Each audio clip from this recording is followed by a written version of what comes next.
Our next topic is on designing the customer experience for digital transformation. Presenting this topic is Erwin Bautista, who joined the Salesforce ecosystem in 2015 and is 10x Salesforce certified. He has over 15 years in the IT and BPO industry. Currently, he is a Salesforce package consultant in IBM, where he functions as a Salesforce BA working with the team, driving a sales and service transformation program for a local financial services client. To moderate this session is Matt Doronila. Matt is an accomplished IT executive with 27 years experience, and demonstrated ability to deliver mission-critical results, and high-value savings for clients across different industries, specializing in portfolio, program and project management. Currently, he leads IBM's domestic client services unit catering to domestic client needs, allowing them to realize their digital transformation objectives. Let's all welcome Mr. Erwin Bautista and Mr. Matt Doronila.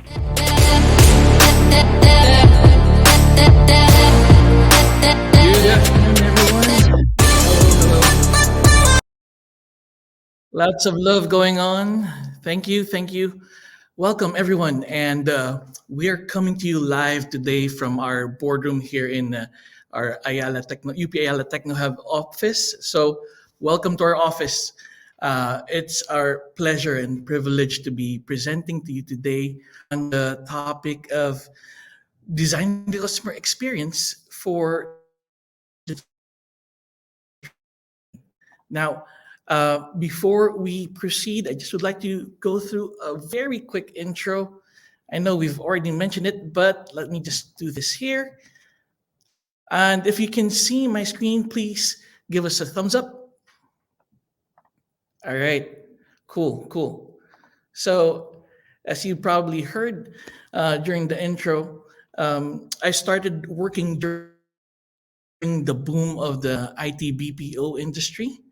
I entered the Salesforce ecosystem in 2015, and I've earned 10 certifications since. I joined IBM just last year, and since then I've been part of 4 projects for a bank's digital transformation journey. On a personal note, I'm a dad to 3 boys, husband to 1 wife. I genuinely love and I'm fascinated with numbers and patterns, so that's a little bit geeky, I know. And my day is not complete without coffee. Coffee addicts, raise your hands. My day is not complete without coffee. I'm a sucker for chocolates, thus the love for everything mocha.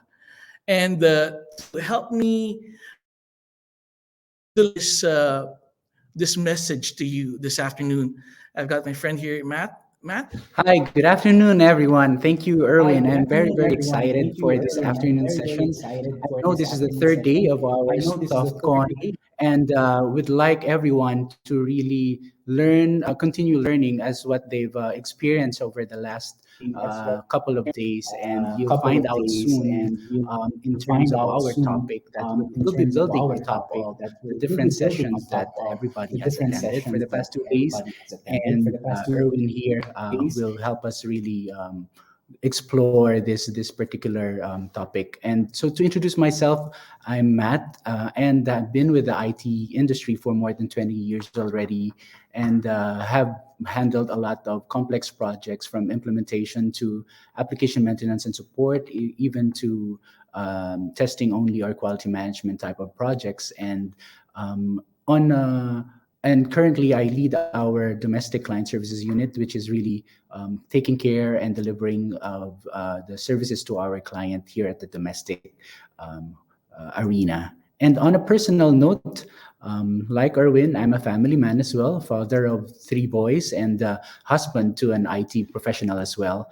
And during my spare time, I am a lover of sports, so I do perform these sports activities.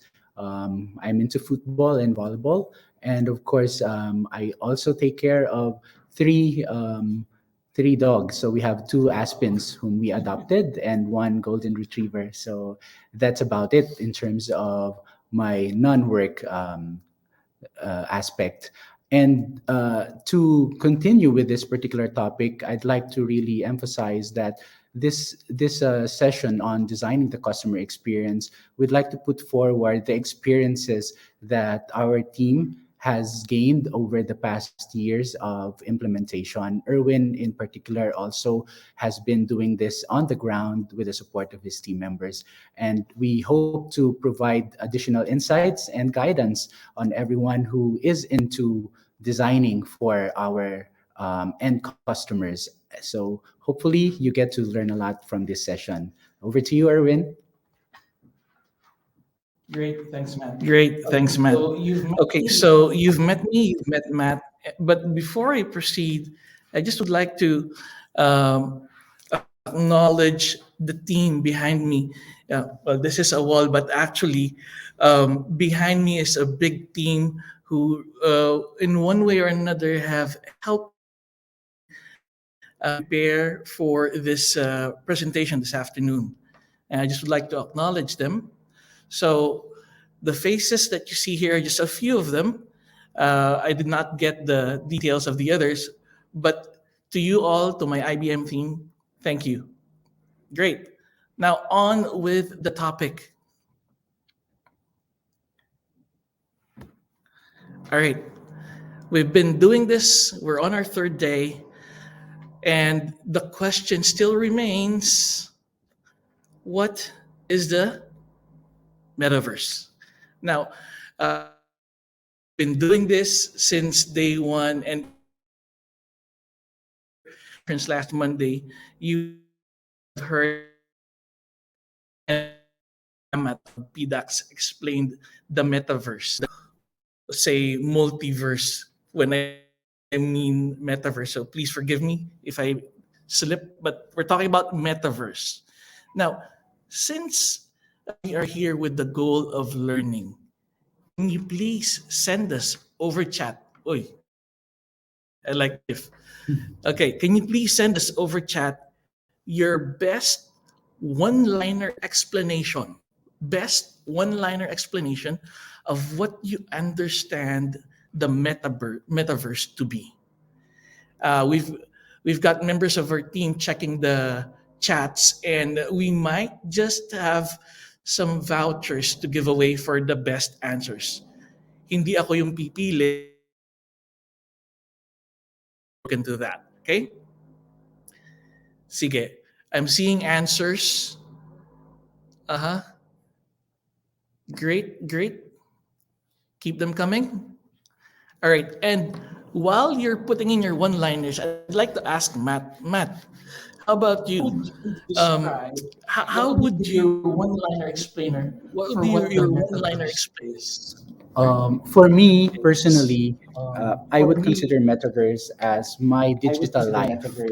It's where I could possibly accumulate wealth, um, be entertained, have access to entertainment, and also have some semblance still of socialization. So it's not necessarily my alter ego, but it's really more of my extension of a digital life. Extension of digital life. Great, great. Now, to be honest, I myself have not wrapped my head around it just yet. There's just so much to learn, so many possibilities. But one thing does come to mind when trying to explain to non technical people and to myself every now and then what metaverse is. Now, does anyone know the title of this film by Steven Spielberg? Come on, flood the chats with your answer. Let's see. I'm looking at the chat. I'm looking at the chat. We have that. We have that. Do we Yeah, have we that? have We a have lot. that. Yeah, we have a lot. We're getting answers. Hindi pa nag-scroll yung chat ko. Hindi pa nag-scroll yung chat ko kaya di ko nakikita. I think we got the right answer. Okay. Okay. So my teammates say that we already had right answer. So Ready Player One. Ready Player One is a 2018 American science fiction action film based on a novel of the same name. The film is set in 2045, malapit-lapit na yun, where much of humanity uses Oasis, a virtual reality simulation to escape the real world. In this story, a teenage orphan finds clues to a contest that promises the ownership, and I'm going to stress that ownership of the oasis to the winner. I remember one of the key words have to have some sense of, okay. Now, I do not mean to say that those that venture into the metaverse are trying to escape the real world. I say metaverse is an extension, like Matt said, an extension of the real world. And as such, it ushers a whole world technology being at the forefront. Also, if you remember, we had the presenting us there are many developments in the most organizations that have fit in increase military. The possibilities are just endless. Now, with that said, and all this fuzz going around about the metaverse, I cannot help but remember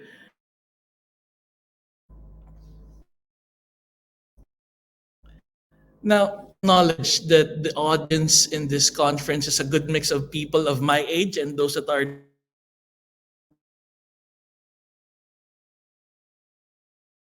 what some of you might remember and age go at the above you have around the low interest rates in the US and maybe even worldwide facilitated the increase of startup companies.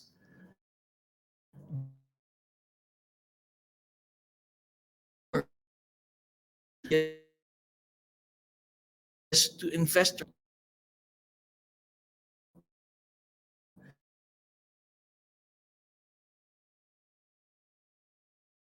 but bubble. Matt, where were you when this was happening? Uh, I was already age, but a lot of times I think it has been really, um, it created a very exciting atmosphere in the IT industry when Yep. this happened. Yep. Everything had the dot com, even your favorite had the dot com, right? But here's the catch. A few years later, this dot com bubble burst. Many dot com startups went out of business after burning through their venture capital and failing to become profitable. Many of these closures were rooted at the fact that these startups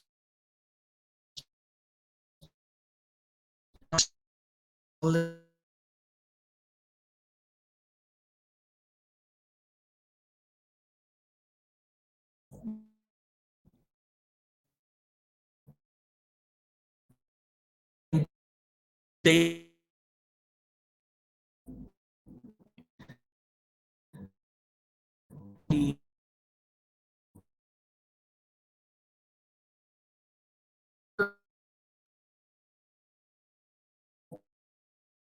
especially of caution when she said, "Know your customers' needs before you jump that gun."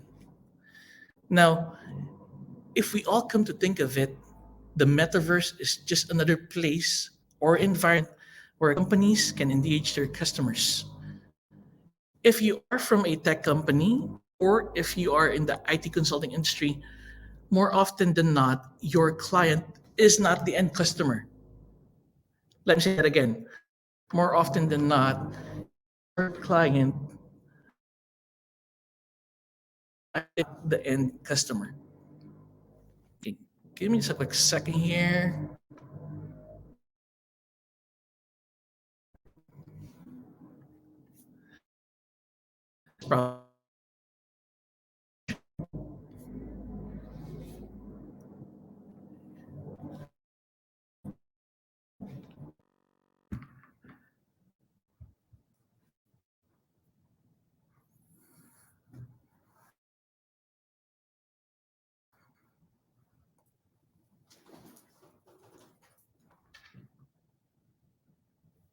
All right, and we're back.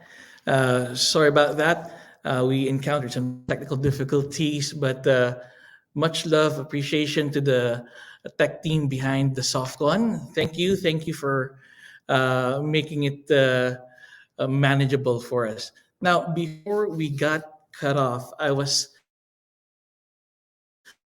referencing um, Beverly Delore from day one. And she gave us a very good word of caution when she said, know your customers' needs before you jump the bandwagon. Now, if we all come to think of it, the metaverse is just a place or environment where companies can engage their customers. If you are from a tech company or if you are in the IT consulting industry, more often than not, your client is not the end customer. Although your client is your customer, the end customer really is their customers. Therefore, it is of importance that we keep the customer in mind when we embark on our development journeys into the metaverse. Now, whether it's a bank or a telco or a luxury brand, the goal most of the time, if not every time, is to develop a platform or software or service that would allow your clients and their employees to service their customers in a manner that is seamless and with ease. Now, Beverly also said at the crux of it, financial inclusion and digitalization is all about the customer experience. We have to go where they are. We have to understand their needs. And that, my friends, is where designing the customer experience comes into play. Now, your customers go through a journey with your brand that starts at pre purchase and is ideally never ending. We are truly living in the age of the customer where each and every touch point is an opportunity to create more than just an impression. It's an opportunity to create a customer for life. To be closer to your customer, businesses need to put their customer at the center of everything they do and be mindful of the customer across all touch points. Now, at each of these touch points, there are questions we need to answer, from the need to research to selection, purchase, until they receive your product or service, until they use it, and while you maintain it, and all the way to recommend. Now, let's put ourselves in our client's shoes. Let's imagine that your organization is a high designer shoe brand, and this is your customer's journey, like we have on the screen. Now, your company has invested heavily in marketing efforts to establish the need for your shoes, and you have ensured that your presence is ubiquitous such that it will be easy for your target market to see your products. Next, your prospective buyer considers your product and eventually gets converted to a customer by making a purchase. You make a promise as a brand once that product or service received by the customer. And once the customer starts to use the product or service, that promise is delivered and must come alive. And if the customer likes the pair of shoes she receives, she feels good about her purchase. And your company gets loyalty. You get a customer that comes back and continue to do business with you. Now, if your company continues to please the customer, you get advocacy. She recommends you and your product to other people, And those other people start customer journeys of their own. Now that is the happy path. Now, this time, imagine the same customer in the main stage of this journey with a concern that could be relatively minor. Now, she might explore your website to check for product features, or she might connect with other customers in the customer community. At this point, though, she might also be questioning if she made the right buying choice. If the customer reaches out to you for help during this stage, it will be great. It will be a great boost of customer experience if all channels, social media, customer community, phone support, or the metaverse option even, are able to provide a unified and seamless solution to the concern made possible by having a single view of the customer. But what if your organization fails to do that? What happens? The customer leaves. They go somewhere else, or maybe even leave a bad review for your product, your service, or both. The key message here is this: throughout the customer journey, there are countless opportunities to create these customer moments and make them truly memorable and differentiated. At every touch points, organizations have the opportunity to turn their customers into brand advocates. Thus, the importance of designing the customer experience becomes even more important.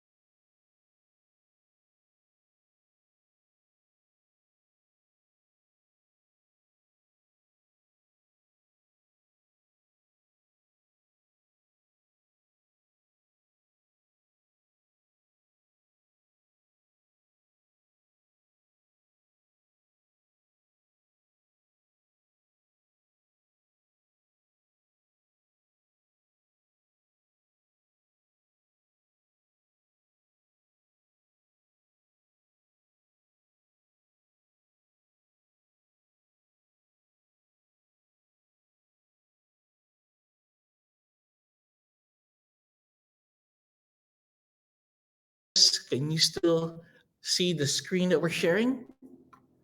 Good, good. Great. Now, before I proceed with the human centered design, I just would like to mention that yesterday, Calendly Orange and Bronze Software Labs delivered a very informative session on domain driven design. Okay? If you did not catch that, you might want to watch it on replay as it provides a different take on the topic of design. You might even find some principles there complementary with what we'll be talking about in the next few slides. Now, with that said, time for a quick poll. Let's see if you are still with us. We have a quick poll. In the last 3 days, how many times have you encountered this? Okay, never, once, twice, thrice, 4 to 10 times, or you've already lost count. Are we getting results? Wow. Wow, I see those results coming in. Or maybe some of you maybe were looking at something like this. Do we have cat lovers in the room? If we have cat lovers in the room, please type meow on the chat to be recognized. There's never. All right, all right. So we will end our poll in 3, 2, 1. Let's end that poll. And Matt, can you show us the results? So, Wow. majority, 34%, I have lost lost count. count. Another third is between 1 to 3, and then close to 22% between 4 to 10. Wow, wow. But for people who never had this experience. Baka naka-VL or walang work. Anyways, we all know that the purpose of these things is to keep bots out of websites meant for humans. But this seemingly minute exercise is also a good reminder that the end user of most, if not all, of our developments, the customer, is human. Now, at IBM, our goal is to help clients grow and change their business by design. And by that, we mean we bring to our projects strategists, designers, technologists for the purpose of reinventing client experience, transforming the customer experience, and eventually maximizing our clients' impact. We help clients transform their experiences through the intersection of brand and digital strategy, exponential technologies like AI, and human centered design. We turn strategic insights into actions with the goal of delivering exceptional employee and customer experience as well as superior return on investment. And just how do we do that, you might ask? We do that by following what we call the IBM Design Thinking framework.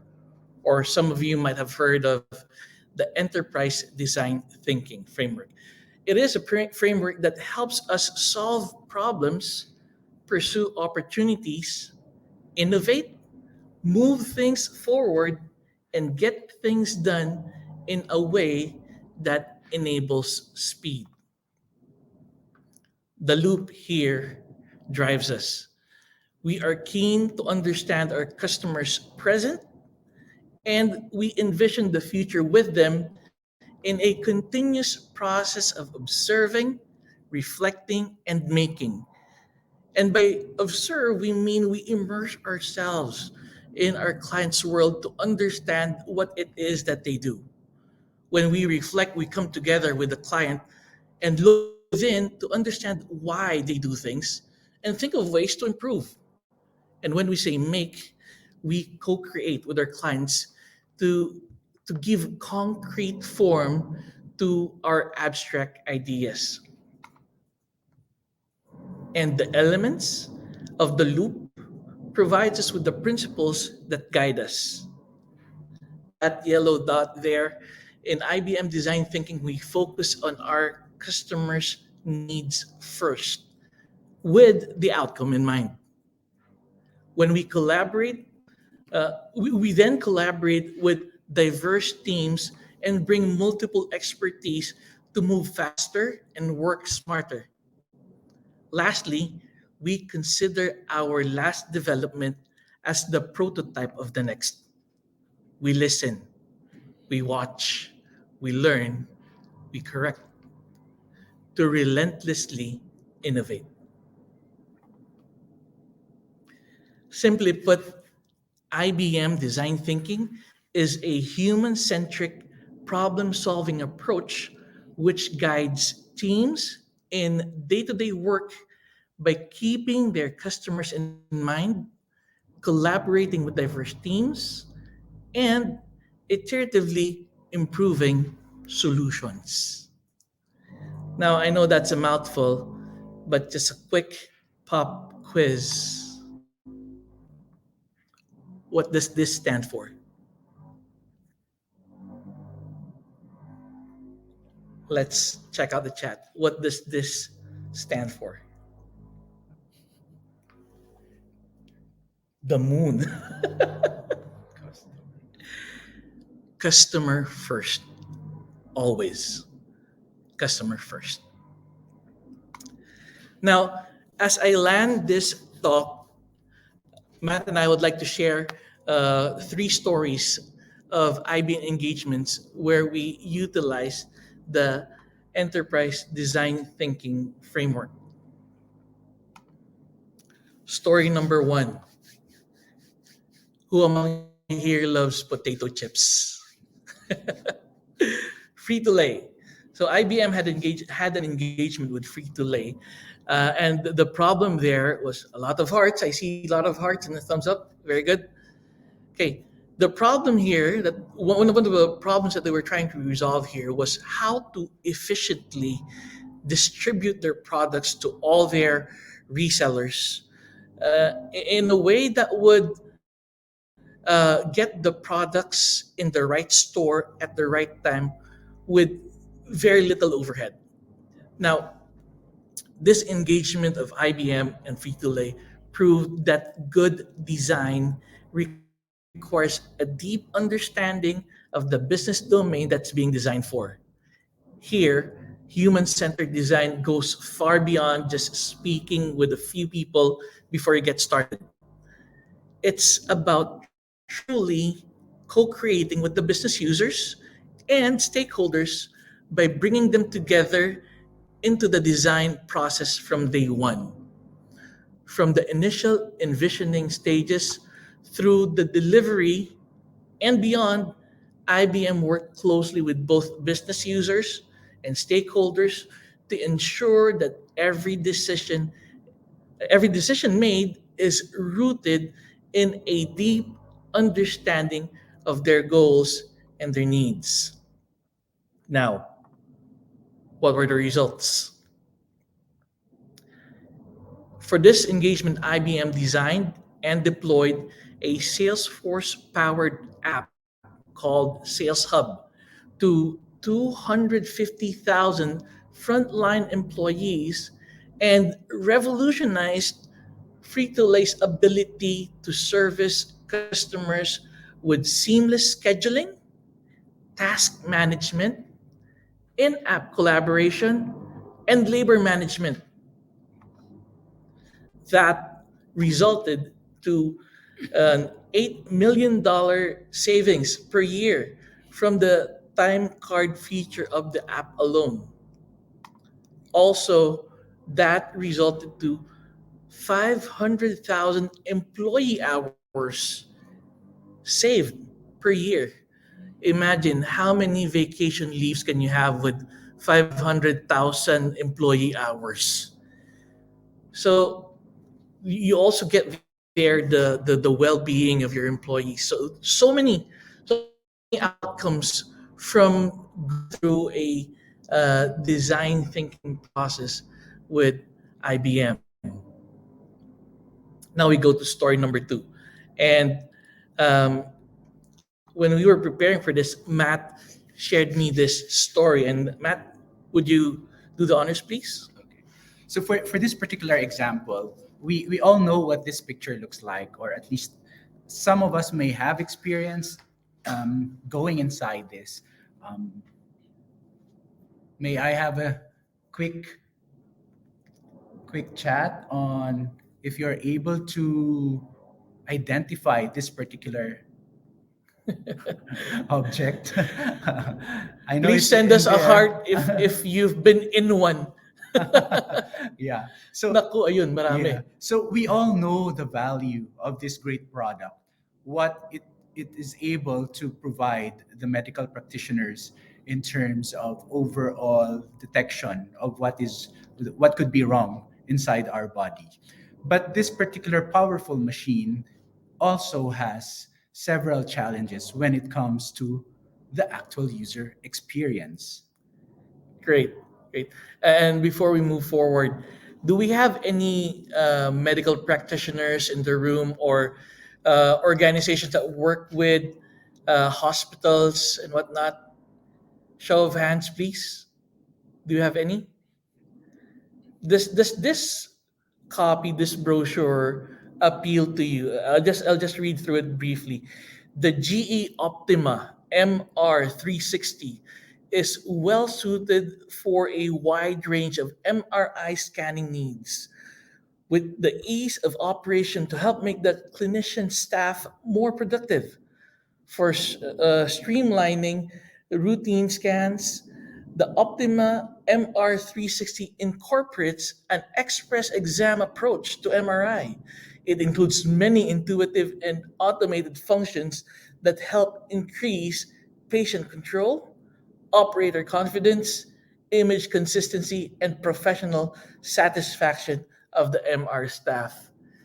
I hope if you're in the medical industry, you Yeah, appreciated that we see a lot of thumbs up. description. Yeah, a lot of Great. thumbs up. Now, on the next slide, we have a confession. This is Doug Dietz. He's the principal designer in GE Healthcare. And here's what he had to say. I was so focused on the aesthetics and usability from a technology standpoint, point of view, that I missed the bigger picture of how it affected the families. I was literally amazed when they said that they sedate 80% of kids. It didn't even register at first. Have you had an experience that you had to bring your kid for an MRI? Adults, we can tolerate a few noise, but But not even in adults, I've had a lot of relatives really dread going into that MRI machine, right. just based on how they're supposed to behave inside. Yeah, the picture that we had at the start was from the brochure. These are pictures of actual MRIs. I had one in the medical city a few months back. Now, this is the machine, and this is initially how his users experience his MRI. Remember when we were reading the brochure, he was speaking to the medical staff how easy the machine was to use, all the features and whatnot. But he probably failed to consider the end customer, the end user of that equipment, these children. Imagine these children had to be sedated for them to lie down and get the scan done. And here is design thinking in action. That's Doug Dietz. He was doing uh, design thinking sessions, envisioning. Uh, if you look at the bottom row, the center picture there, you've got a child actually doing a prototyping the machine. Okay, so they brought the customer in so that they can get their thoughts, so that they can empathize with the users. This is design thinking in action, and these are the results. Now, Matt, if you enter an MRI room looking like that, how long do you think you'd want to stay? I'd like to stay there for quite some time, putting myself in the shoes of any kid, right? I Right, see that the whole environment it's quite colorful. I can barely recognize the actual MRI machine because of the colors and the particular characters that are painted around it. right. So for me, it's quite enticing at first, just to get a feel of what it is. Maybe the kids would be saying, MRI pa more. Yeah. And here's a few more pictures. Correct. So this one is a pirate ship Yes. themed. Yeah. So what was clearly a big improvement on what the whole design thinking approach was able to produce is that the hospital administration actually has woven the stories that are depicted in this particular scenes where they have to perform the MRI to the kids. In this particular example, there's a story that for the kid to embark on an adventure, but he Mhm. has to stay hidden from the pirates. And he has to go inside the MRI machine, sit still, and behave for a few minutes to be able to escape those pirates around and go on with the adventure in terms of the overall story that was given to him. So this type of approach clearly is somewhat it deviates from the actual technology, but it really creates a different experience now for these kids to undergo this particular medical activity or this medical machine. So imagine now the change in the behavior for kids even after doing the routine MRI check. Right. So a few good points Matt mentioned there. There were stories. There were there was a plan. It was not just an MRI machine alone at this point. The improvement was not just on the technology. Sometimes we fall into the trap that we just need to improve the technology to make things better. Sometimes it's not just the technology, it's the process, it's the environment. And design thinking also covers that. Now, for our last story, and this one is very, well, close to my heart, as this is the account, the project where I'm very much involved in right now. A project for a leading Philippine bank. In 2020, IBM signed a contract to deliver a digital transformation project for one of the country's biggest financial institutions. 2 weeks later, the pandemic broke. Offices were closed. The project could not push through, or so they thought. Using trusted collaboration platforms such as Mural and WebEx, and fueled with the determination to deliver the very first Salesforce Financial Services Cloud implementation in the Philippines, our team quickly pivoted to working remotely, doing everything from envision to project delivery and even up to end user training, all in the comforts of our homes. By the way, just a quick disclaimer, that image on the left side is not from any of the actual Envision sessions because NDA. So it's just a depiction. But we used Mural to do design thinking. And the image on the right is not the actual people who developed Salesforce, but you know what I mean. That's how we um, worked as a team and together with our clients. IBM has infused in its culture the three principles from enterprise design thinking, namely focus on user outcomes, diverse, empowered teams, and relentless reinvention.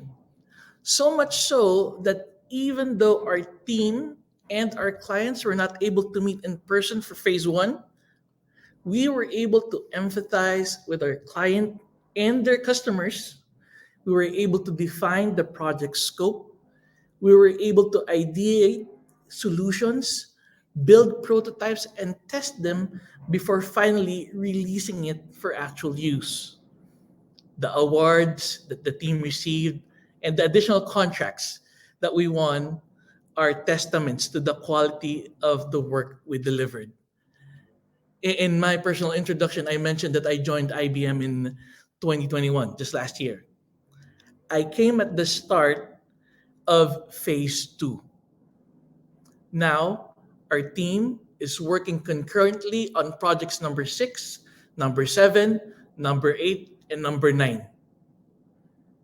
That's customer satisfaction, that's customer experience, that's enterprise design thinking at work. Now, as I bring all this to a close, I would like to leave you with this statement, which I hope we would all consider as a challenge when we design solutions with our customers and for their customers in the real world or in the metaverse. The last best experience that anyone gets anywhere becomes the minimum expectation for the experience they want everywhere.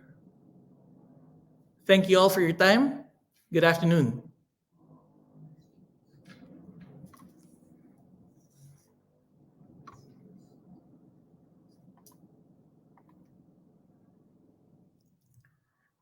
Okay. So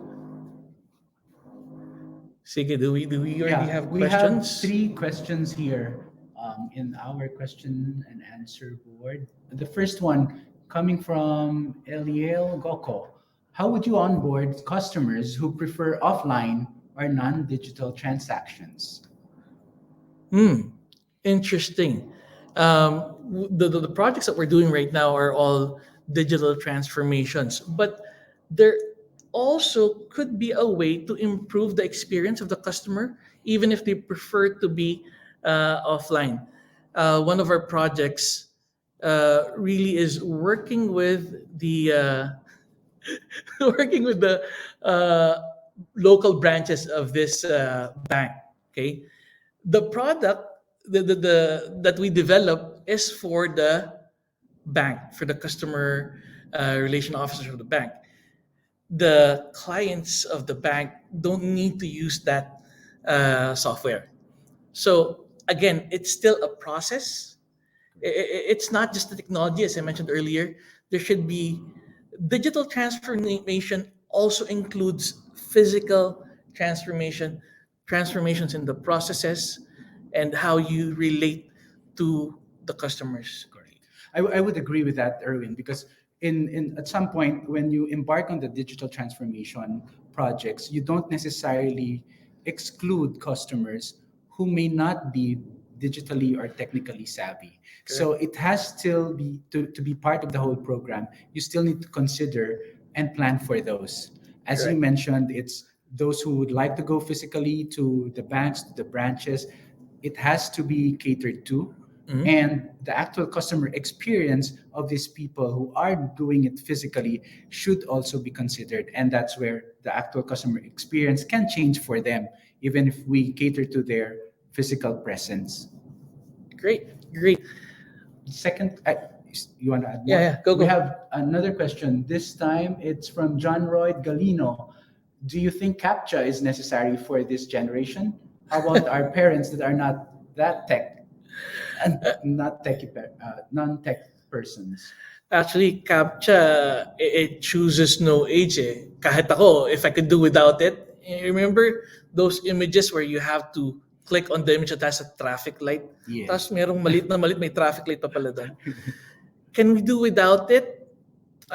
At this point, I'm not in that part of the technology, but at this point, I think there should be a better way of doing things. I think there should be a better way. So right now we are able to go around with the current captcha. There could be various methods from proxies to just simple check boxes or sliders. Mhm.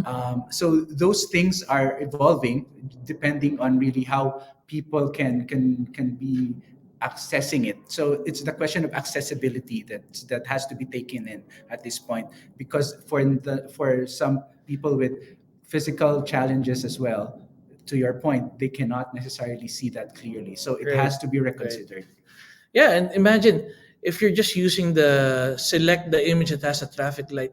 Our machine learning image recognition softwares are getting better and better. So maybe a few years from now, even that kaya nang gawin ng bots. Okay, Yes. so that would no longer be a good test or proof of the user being a human. So we need to do better. Interesting question. Thanks. Okay. I think we have room for one more question. This came from Andrew Stephen Todd. How can we prevent design thinking approaches to be used to manipulate customer behavior for the sole benefit of profit maximization? That's very interesting and very good question. Balik ako. I'll go back to that yellow dot. Customer first. Their needs, their interests. Because if we become honest, if we become trustworthy partners, um, the projects will come in. You don't have to be greedy. You just have to use the framework to really understand where they're at. The balance here is where you meet.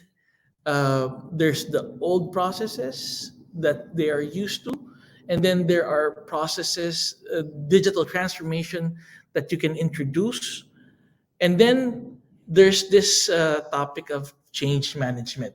Yes. Say from the old ways to the new ways, you can't jump from A to Z agad. There has to be clear change management, and you cannot force your clients to jump from A to X.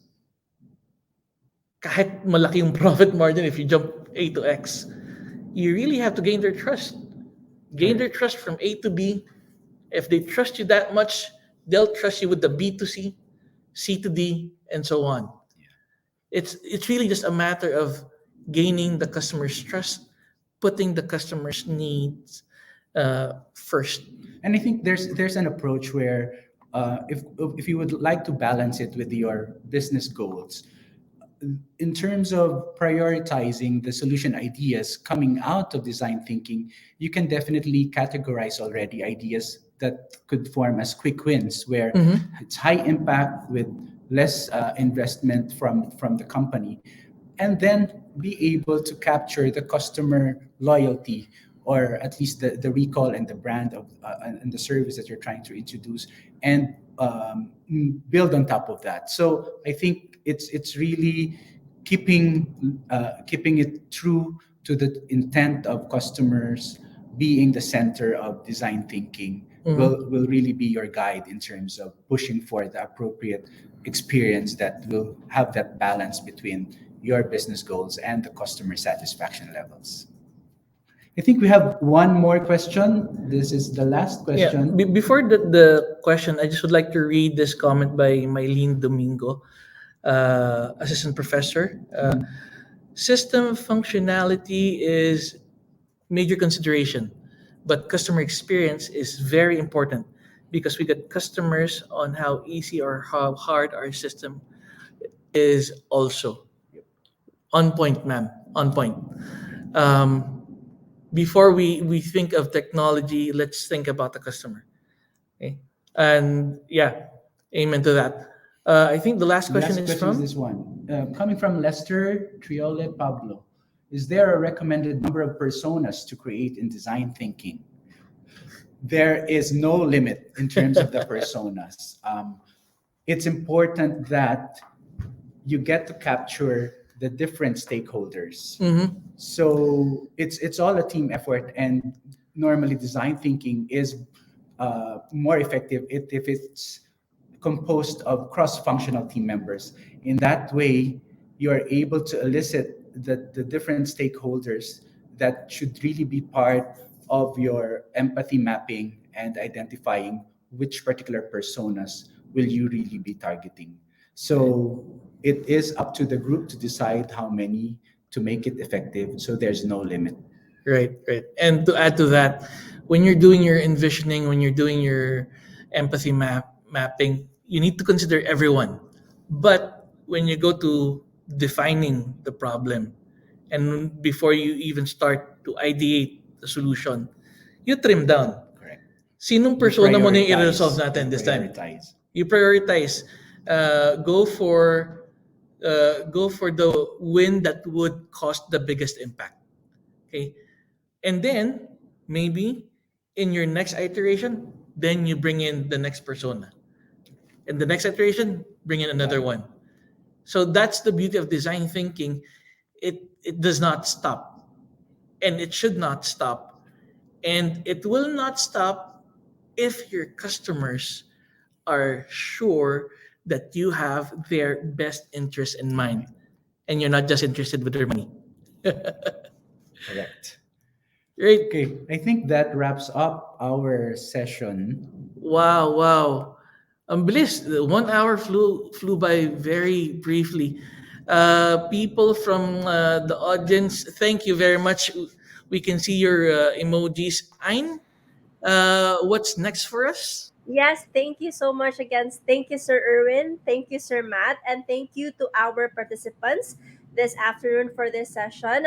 But before we let you go, sir, I would like to again thank you, even with all the technical difficulties we encountered. Once again, let's give our speakers, everyone, with a round of emojis for the let's appreciate the persistence, the perseverance that we did earlier. I think we were able to practice customer first experience Oh, in di ba? yeah, we prioritize that they were able to hear you properly and see your presentation first amongst everything. So again, let's give Thank our you. speakers. That was a very wonderful talk and very insightful indeed. And I hope our attendees were able to get so much from it. And thank you. And sir, before we let you go, may we request for a quick selfie with you before our participants Eh, go how to to the do next this? session. Dito na lang kami. Yan. In one frame na lang po. Okay, 1, 2, 3, smile. All right, thank you. Thank you once again, Sir Matt. Thank you, Sir Erwin. And thank you to our participants. You may all now proceed to your next session. So you may exit the session and go to your preferred second session this afternoon. Thank you once again and enjoy the rest of the day. Thanks, everyone. Thank you. Bye bye.